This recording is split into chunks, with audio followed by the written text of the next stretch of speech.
السلام علیکم دوستوں، ایک اور کہانی کے ساتھ آپ کی خدمت میں حاضر ہوا ہوں۔ ایک گاؤں میں ایک بڑھیا رہتی تھی۔ اس کا ایک کام چور بیٹا تھا۔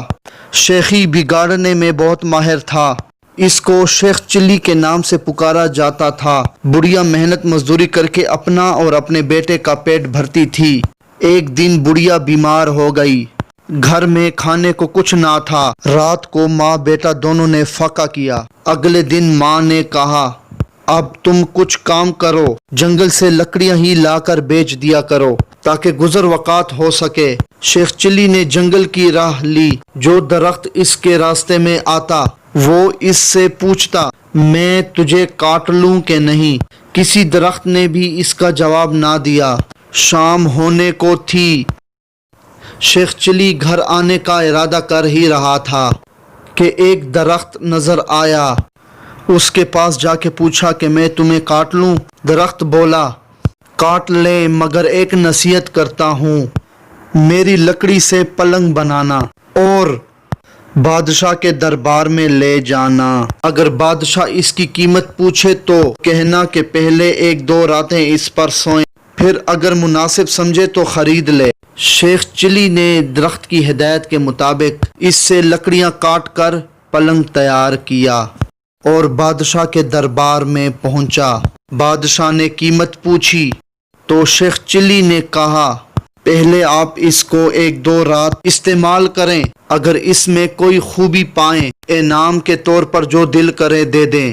بادشاہ حیران ہوا اور شیخ چلی کے کہنے پر نوکروں کو حکم دیا کہ آج ہی پلنگ میرے کمرے میں بچھایا جائے۔ رات ہوئی، بادشاہ اسی پلنگ پر سویا تو آدھی رات کو پلنگ کا ایک پایا بولا، آج بادشاہ کی جان خطرے میں ہے۔ دوسرے نے کہا، وہ کیسے؟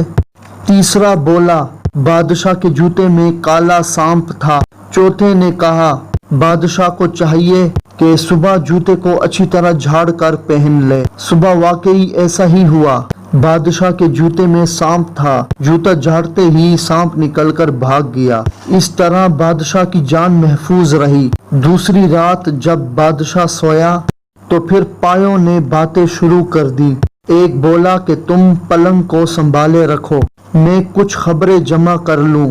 تینوں پایوں نے پلنگ کو تھامے رکھا۔ چوتھا واپس آیا تو اس نے خبر سنائی کہ بادشاہ کا وزیر سازش کر کے بادشاہ کو ختم کرنے کے بارے میں سوچ رہا ہے۔ تو پھر دوسرا پایا گیا اور خبر لایا کہ بادشاہ کی بیوی وزیر سے مل کر بادشاہ کو زہر دینا چاہتی ہے۔ تیسرے پائے نے تجویز پیش کی کہ بادشاہ کو چاہیے کہ وزیر کو مروا دے۔ چوتھا پایا گیا اور یہ خبر لایا کہ بادشاہ کو جو دودھ صبح پینے کو دیا جائے گا اس میں زہر ہوگا۔ بادشاہ یہ سب کچھ سن رہا تھا۔ صبح اٹھ کر جب اسے دودھ دیا گیا تو اس نے نہ پیا بلکہ بلی کو پلا دیا۔ بلی اسے پیتے ہی مر گئی۔ اس سے بادشاہ کو پتہ چل گیا کہ اس کا وزیر اور بیوی دونوں مل کر اس کی زندگی ختم کرنا چاہتے ہیں۔ بادشاہ نے وزیر کو برطرف کر دیا اور ملکہ کو محل سے رخصت کر دیا۔ بادشاہ نے شیخ چلی کو بلایا اور بہت انعام دیا اور بادشاہ کے دربار میں اس کی عزت ہونے لگی اور دونوں ماں بیٹا بڑے آرام سے زندگی بسر کرنے لگے اور بہت خوشحالی زندگی گزارنے لگے۔ تو دوستوں، اس کہانی سے ہمیں یہ سیکھ ملی ہے کہ محنت کرنے والوں کی کبھی بھی ہار نہیں ہوتی، محنت کرنے والا کامیاب ہوتا ہے۔ اچھا، تو دوستوں، یہ کہانی آپ کو اچھی لگی ہے تو میرے چینل کو سبسکرائب، لائک اور بیل آئیکن کو دبا دیں تاکہ اس طرح کے ویڈیو کا نوٹیفیکیشن سب سے پہلے آپ کو مل سکے۔